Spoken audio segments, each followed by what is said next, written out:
Hey guys, this is Wilson, and I'm going to give you my impressions on this awesome video game I've been playing for about 9 hours, and I have to say I am very impressed, and I'm going to tell you why here in just a second.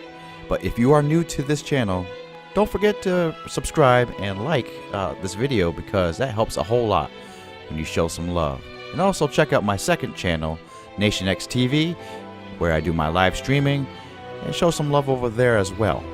Alright guys, let's do this thing. Let us take a peek at YS VIII, LACRIMOSA of Dana for the Nintendo Switch. This is my very first YS game, and there's a lot to love here. The YS series has been around for a long time, and has been a popular game series in Japan since 1987. America enjoyed the game as well when it was ported on the Sega Master System in 1988. Now with YS VIII having already been released on the PS4, Vita, and Windows PCs, we on the Nintendo Switch get to enjoy this game, in which we are looking at right here.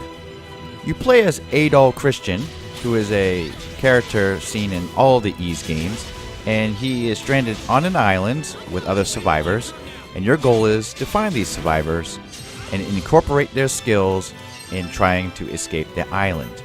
As you venture further into this island and bringing an adventuring party with you, you will come across many types of monsters, and certain monsters are weak against certain types of attacks, like slashing, piercing, and strike.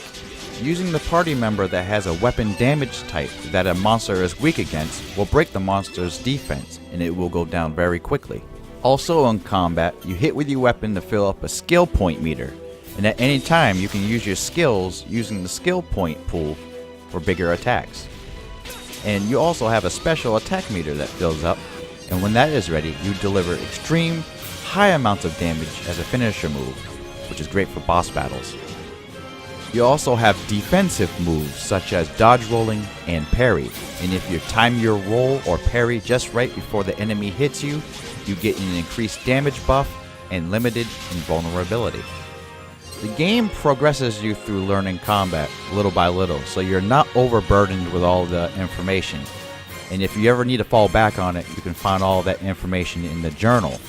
I'm about 9 hours in the game and I'm still learning some of the mechanics that it's teaching me, opening up different options. So this is a slow burn RPG.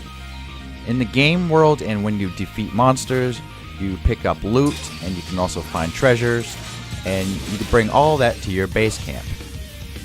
The survivors you find provide different services, and you start off with basic services like cooking, and you can also make accessories and armor, make potions, upgrade your weapons, potions and remedies, and so much more from what I understand that will unlock later on in the game. The base camp also has a bulletin board, which are like side quests, and you gotta find loot in the world to complete and receive a reward at the same time. And it pays off pretty good because it feels like you're furthering the progression of your camp. The user interface for all the RPG elements are simple and easy to access in the main menu, and there are a few hotkeys set up on the directional pads for quick access, like your journal. The journal is where you'll spend most of your time referencing back to tutorials. You can also reference at the materials that you can pick up and what creatures drop them. You also can reference back at the monsters that you come across and what locations they can be found and what kind of materials they drop. And if you want to know more about the survivors that you find, there's also a codex for that in the journal. You also get a few map systems. You have your overview world map on how much you explored. The world is divided up into areas, so you can zoom in into the area map.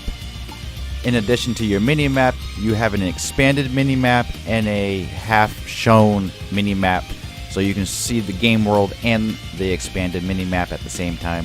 Graphics-wise, well, you can just look at it. I mean, it doesn't really look too good. It looks like it's come from the PlayStation 2 era, but this game was designed for the Vita first, and it was ported over. So it's expected that this was meant to be on a portable device. And now it's on the Switch, and Well, the gameplay far exceeds the graphics. The gameplay is what matters here. Let's get off this island alive! Here, here. Yeah, my family's still waiting for me. Voice acting in this game isn't too bad either. There are instances in the game where characters are not fully voiced over, but that's for a pretty good reason because there's a lot of character banter in the game, and the voice acting actually comes at the right moments during important events that lead the story along. The same goes for the music. Some of the music in here is some of the best I've heard in a long time, and there are certainly a lot of moments where it's very memorable, charming and mellow, and energetic during battle scenes. Every so often a video game comes out without extra hype surrounding it and reveals its nature as being a fun game to play. This is what YS VIII LACRIMOSA does. It creates fun, it creates charming and simple storytelling, and it has that old school Japanese RPG feel while staying modern and flashy with its combat mechanics. Based on what I've played so far, this is so fun to play that it's worth all the money, especially for the portability factor on the Switch. Let me know in the comments if you played this game before and if you enjoyed it. And if you don't have this game, will you plan on getting it? Thank you all for watching. Stay cool. This is Wilson. Have fun.